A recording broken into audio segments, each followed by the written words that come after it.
Yo guys, Vision's Gen here, back with more Call of Duty Warzone content. In today's video, I'll be running you some high kill, rebirthed island ranked gameplay, trying to get back to that iridescent level with some fast paced and electric gameplay, combining pace, gun skill, and even IQ to both win games, have clutch moments, and even a win at the end of the video at the Crimson level, all whilst continuing to grind my overall season rank on our journey, again, as I said, to get back to iridescent. In this gameplay, we land at both control and chemical, using the Cypher and LC-10 to kick ass weapons in this current meta, and end up getting a pretty high kill game considering I'm shooting against iridescents and crimsons throughout. Every time I die to them, there's always a crimson or an iridescent in this lobby for the most part. Literally every team we come across is the same level, and they're all very high levels and very good players. It has quickly become very noticeable how sweaty these lobbies have become since getting to crimson, and we're valuing playing your life being the absolute most important aspect at this level, and then a nice little clutch at the end, as I said, the cherry on top to win this game. So on that note, let's just get right into things. So I guess first things first, I just wanted to ask you guys on what you think of the current state of Warzone during Season 5 update with the ABR meta. Do you guys like it? Is the meta fun, or is the game coming in a little bit stale leading up to Black Ops 7? I'm seeing quite a lot of mixed reviews, I'd say, over the last couple of months.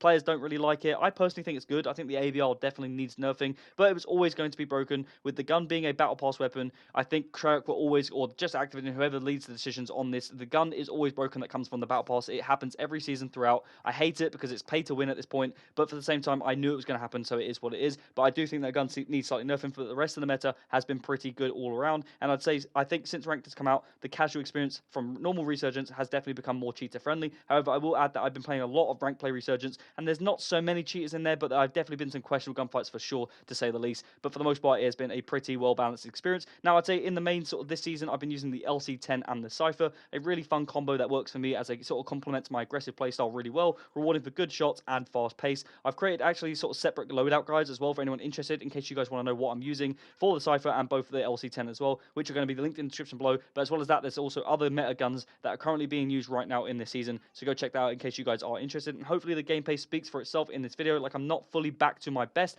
by any means, but in this gameplay I am playing at that sort of high diamond level in this clip, and in the next one it's the crimson level. And like I said, I'm fully aware of that, like, I'm not at my best, but I've got back to that crimson level fairly quick. And considering I play a lot of Marvel Rivals and play some zombies, if you guys are new to the channel, there's all different games I produce on the channel, so I'm not playing this game every day, but I'm trying to get back to the iridescent level, as that is the ultimate goal of this series before Black Ops 7 comes out. That's kind of the goal. Before the end of the season, I'm trying to get back to that level, and I've had a blast dropping some high kill games, 20 plus kill games, and at the diamond and crim level, that is definitely typical, I would say, in my personal opinion. Now, considering most of my games have Iris and Crimsons throughout, I'd also add that since getting to the Crimson level, those high kill games have dropped from 20 to like 10, and I'm just about getting double digits here and there. But it's very quickly become very sweaty and real serious when, like I say, rotation and playing your life has become the absolute most important thing you could do, rather than pushing out teams and getting kills. It's really, really hard to push out a team, especially without being third-partied at this level, and it has become very, very clear how quickly that has become more apparent to me, especially my teammates as well. Now, the landing spot where me and my friends typically go is usually we'd land at control for the absolute chaos, and for the most part it is typically fun. But if you guys know what you're doing there, it can be really easy to get yourself out. You just have to land together, play together, clear all floors, all that sort of stuff. It can be very, very stressful as well, of course, when the whole lobby starts to go there.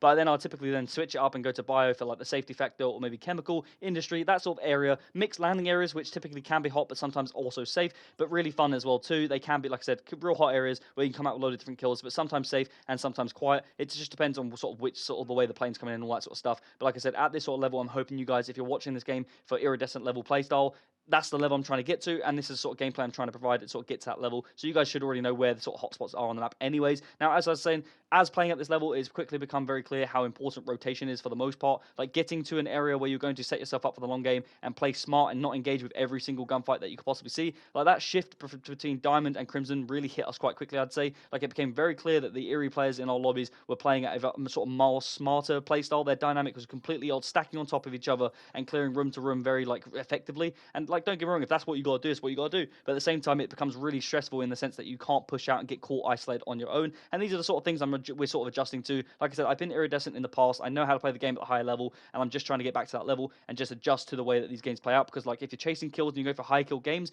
you have to be really sort of reckless in the sense that you sort of have to push teams knowing that you could die. Therefore, one of your teammates basically use the term anchor, and they should basically sit deep, play safe, so that you and either your friend can go off on your own and try and farm some kills. That way you have a safe regain spot to go back to that safe teammate supposedly that is sitting deep in behind enemy lines, and so making sure that he can get you back into the game at all times. That's sort of strategies that I've sort of developed at this level, where you've got to start implemented into your game in order to actually get to the end of the game and get you more placement points, because that is what, of course, the most important thing is, I guess, if you're grinding your rank. Now, I guess as well as that, the sort of Crimson rank in itself, the dynamic, sticking together, stacking, and shooting the same players. These are all sort of basic, I guess, stuff that you guys, if you guys are advanced players, should know. But for anyone new and trying to go grind through those ranks, if you guys just generally want some tips or advice, I'd say this is the sort of key stuff. I know it sounds really obvious and silly for the most part, but literally holding your teammate's pocket is the term. Sticking together, shooting the same two people as each other, all of that sort of stuff. I cannot emphasize the absolute value you'll get out of doing the sort of silly stuff, the simple stuff, as doing stuff like that. Because seriously, at this level, if you try and fight a team on your own, you are definitely going to die. It's not about being good, it's about playing smart for the most part. There are times where you do need to be good, of course, and you do need to clutch up and all that sort of stuff. But what I'm saying is, if you and your friends are sticking together, you're going to find more consistency